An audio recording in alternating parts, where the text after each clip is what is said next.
ఒకప్పుడు ఉదయ్ కిరణ్, ఇప్పుడు సిరీస్ భరద్వాజ్ అంటూ మెగా ఫ్యామిలీపై ఒక టాక్ గట్టిగానే వినిపిస్తుంది. ఇంతకీ ఈ టాక్ రావడానికి అసలు కారణం ఏంటి? ఉదయ్ కిరణ్ గారితో సిరీస్ భరద్వాజ్కి ఉన్న సంబంధం ఏంటి? వీరిద్దరిని లింక్ చేస్తూ మెగా ఫ్యామిలీపై వార్తలు రావటం ఏంటి అనే కొన్ని ఇంట్రెస్టింగ్ విషయాల్ని ఈ వీడియో ద్వారా తెలుసుకుందాం. జనవరి 5, 2014 సినీ ఇండస్ట్రీలో ఉదయ్ కిరణ్ని ఇష్టపడిన ఏ ఒక్కరూ ఆ రోజుని మర్చిపోలేరు. ఎటువంటి సినీ బ్యాక్గ్రౌండ్ లేకుండా ఇండస్ట్రీకి పరిచయం అయ్యి నటించిన సినిమాలతో లవర్ బాయ్ ఇమేజ్ని సొంతం చేసుకొని ఆ తరం నుండి ఈ తరం వరకు గుర్తుపట్టేంత మంచి పేరు సొంతం చేసుకున్న నటుడు ఉదయ్ కిరణ్. అయితే ఉదయ్ కిరణ్ నటించిన చిత్రం, నువ్వు నేను, నీ స్నేహం, మనసంతా నువ్వే, కలుసుకోవాలని, అవునన్నా కాదన్నా వంటి సినిమాలతో ఆ సినిమాల్లో పాటలతో ఇప్పటికీ ఉదయ్ కిరణ్ గారిని గుర్తు చేసుకుంటూ ఉంటారు. ఇంతకీ ఉదయ్ కిరణ్ గారు ఎక్కడ పుట్టారు, ఎలా సినీ ఇండస్ట్రీకి వచ్చారో ఇప్పుడు చూద్దాం. ఉదయ్ కిరణ్ పూర్తి పేరు వజపేయేజుల ఉదయ్ కిరణ్. జూన్ 26, 1980న హైదరాబాద్లో ఒక బ్రాహ్మణ్ కుటుంబంలో జన్మించారు.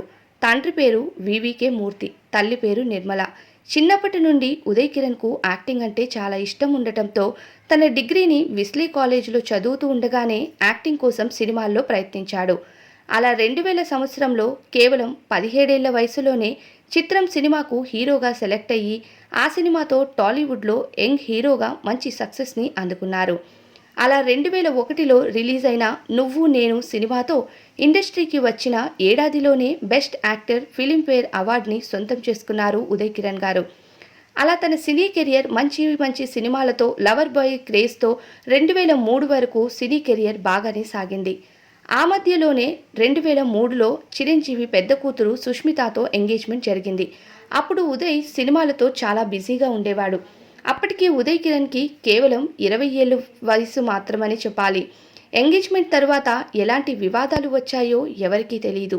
కానీ ఎంగేజ్మెంట్ బ్రేక్ అవ్వటం, అలానే 2005 వరకు సినీ ఇండస్ట్రీలో మెల్లగా సినిమాల్లో కొంచెం కొంచెం హిట్స్ అందుకొని ఆ తరువాత ఇంకా సినీ కెరియర్ మొత్తం ఎండ్ అయిపోయిందనే చెప్పాలి.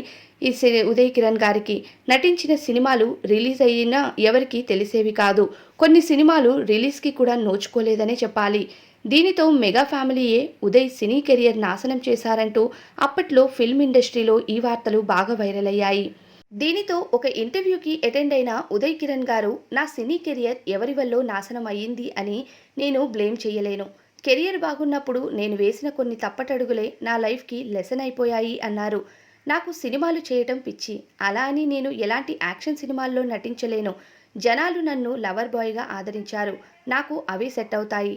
నాకు ఒకే ఒక కోరిక, ఒక సిటీ నుండి ఒక చిన్న పల్లెటూరు వరకు ఈ ఉదయ్ కిరణ్ని చూసి గుర్తుపడితే చాలు, అదే నా సక్సెస్ అంటూ చెప్తూ ఎమోషనల్ అయ్యారు. ఆ తరువాత 2012లో విషిత అని ఫేస్బుక్లో పనిచేసే అమ్మాయిని వివాహం చేసుకున్నారు. ఈ వివాహ బంధంలో ఉదయ్ కిరణ్ గారు ఎన్నో ఏళ్ళు లేరని చెప్పాలి. కేవలం వీరి 2 ఏళ్ల వైవాహిక బంధానికి ముగింపు పలుకుతూ 2014న ఉదయ్ గారు తుదిశ్వాస విడిచారు. కానీ చాలామంది ఇప్పటికీ మెగా ఫ్యామిలీ వల్లనే ఉదయ్ కిరణ్ జీవితం నాశనమయ్యింది అని అంటూ ఉంటారు. ఇదిలా ఉంటే ప్రస్తుతం చిరంజీవి గారి చిన్న కూతురు శ్రీజ కొనిదల మాజీ భర్త శిరీష్ భరద్వాజ్ తుదిశ్వాస విడిచిన సంగతి తెలిసిందే. శ్రీజ శిరీష్ భరద్వాజ్ ప్రేమించుకొని 2007లో ఇంటి నుండి వెళ్లిపోయి కులాంతర వివాహం చేసుకున్నారు. 2011లో శిరీష్ భరద్వాజ్ కట్నం కోసం వేధిస్తున్నాడు, నాకు విడాకులు కావాలి అంటూ గృహహింసా చట్టంపై చాలా రోజులు శిరీష్ భరద్వాజ్ని జైలుకు పంపించింది శ్రీజ కొనిదల. బెయిల్ పైన తిరిగి వచ్చాక కోర్టులో ఇరుపక్షాల వాదనలు విన్నాక 2 ఏళ్ల తరువాత అంటే 2014న కోర్టు వీరికి విడాకులు మంజూరు చేసింది. అయితే వీరి 7 ఏళ్ల వైవాహిక బంధానికి ఒక కూతురు కూడా ఉండటంతో కూతురిని, మనవరాల్ని మెగా ఫ్యామిలీ తీసుకొని వెళ్ళి చిరంజీవి గారే వాళ్ళ బాధ్యతను చూసుకుంటున్నారు. అయితే అప్పటిలో కావాలని కూతురు శ్రీజతో మాటలు పెంచుకొని అల్లుడు శిరీష్ భరద్వాజ్ పైన లేనిపోని కేసులు పెట్టించి విడాకులు ఇప్పించారు చిరంజీవి అంటూ కూడా వార్తలు వినిపించాయి. ప్రస్తుతం శిరీష్ భరద్వాజ్ గారు ఊపిరితిత్తుల సమస్యతో బాధపడుతూ మొన్న 19వ తారీఖున తుదిశ్వాస విడిచారు. ఒకప్పుడు ఉదయ్ కిరణ్ గారు డిప్రెషన్కి గురై తుదిశ్వాస విడిచారు. దీనితో 2 కూతుర్లతో చిరంజీవి గారు 2 వ్యక్తుల జీవితం నాశనం చేశారు అంటూ చాలామంది మెగా ఫ్యామిలీ వీడియోస్ కింద కామెంట్స్ చేస్తున్నారు. మరి వీరిద్దరి జీవిత కథ విన్నాక మీకేమనిపిస్తుంది కామెంట్ చేయండి. అలానే ఈ వీడియో నచ్చితే ఒక లైక్ చేయండి. ఇలాంటి మరిన్ని ఇంట్రెస్టింగ్ వీడియోస్ కోసం మన ఛానల్కి సబ్స్క్రైబ్ చేసుకోండి. Thank you so much for watching this video till the end.